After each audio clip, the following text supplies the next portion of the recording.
आपण बनवणार आहोत सुकटची चटणी। कढई तापली आहे, आता आपण यामध्ये सुकट टाकून घेणार आहोत।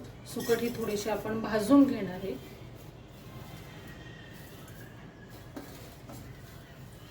हिला थोडंसं पाकडून निसून घ्यायचं असतं, कारण थोडा कचरा वगैरे पण असतो यामध्ये।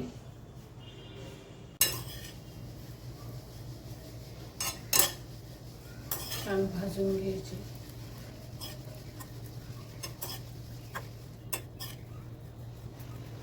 आता ही आपण एका वाटक्यामध्ये काढून घेणार आहोत। आपण एका वाटक्यामध्ये काढून घेतली आणि यामध्ये आता आपण थोडं पाणी टाकून घेणार आहे।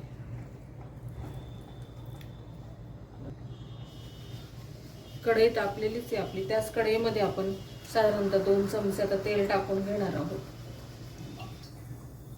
तेल तापलंय आपलं, त्याच्यामध्ये साधारणतः 2 मीडियम साईजचे कांदे मी बारीक चिरून घेतले, ते आता आपण परतून घेणार आहोत। छान कांदा छान आपल्याला गुलाबी रंग करेपर्यंत परतून घ्यायचा आहे आपल्याला।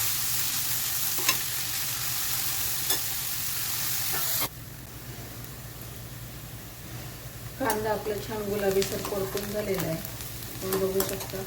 आता यामध्ये आपण बारीक चिरलेला एक टोमॅटो टाकणार आहोत।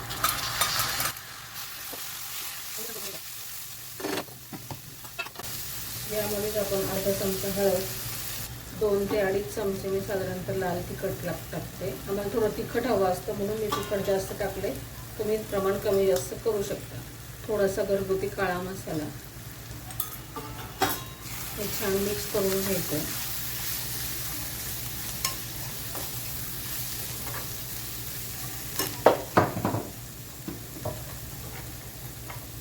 यातच चवीनुसार मीठ टाकून घ्यायचं।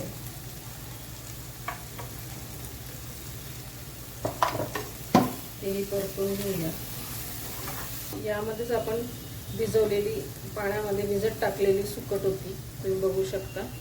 आता ही आपण पिळून घेणार आहोत छान अशी, आणि यामध्ये आपल्याला टाकून घ्यायची। आपण याच्यातली ही सगळी सुकट आपण पिळून आणि मग टाकून घेणार आहोत। याच्याने काय होतं की याच्यातला जो कचरा असतो, धूळ असते, सुकटला लागले ती स्वच्छ धुवून निघते, म्हणून या पद्धतीने करायचं असतं।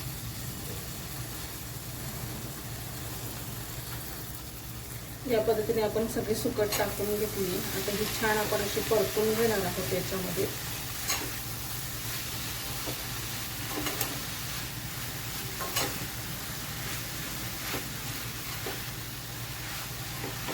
यामध्ये आपण थोडंसं पाणी टाकणार आहे शिजण्यापुरतं, म्हणजे कांदा आणि सुकट छान अशी शिजली गेली पाहिजे।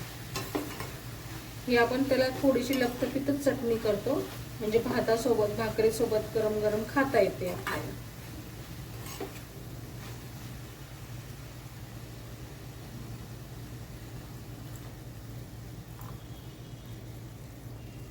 साधारणतः मी अर्धा ग्लास पाणी टाकलंय, अर्धा फक्त।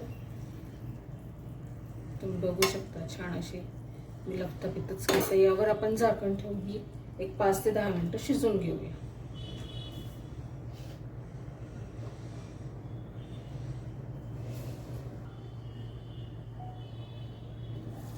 आपण आता बघूया ही चटणी झाली की नाही।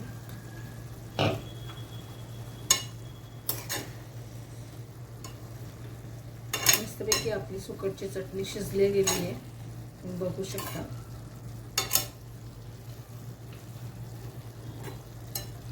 याला शिजायला जास्त वेळ लागत नाही, एक 5 ते 7 मिनिटात चटणी होऊन जाते।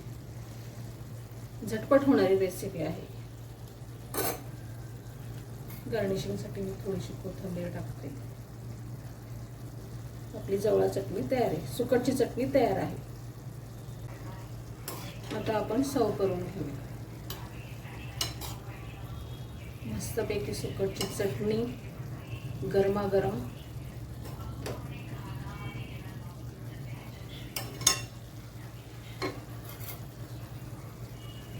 आणि यासोबत गरमागरम ज्वारीची भाकरी। आपलं ताट रेडी आहे। रेसिपी आवडल्यास लाईक सबस्क्राईब करायला विसरू नका।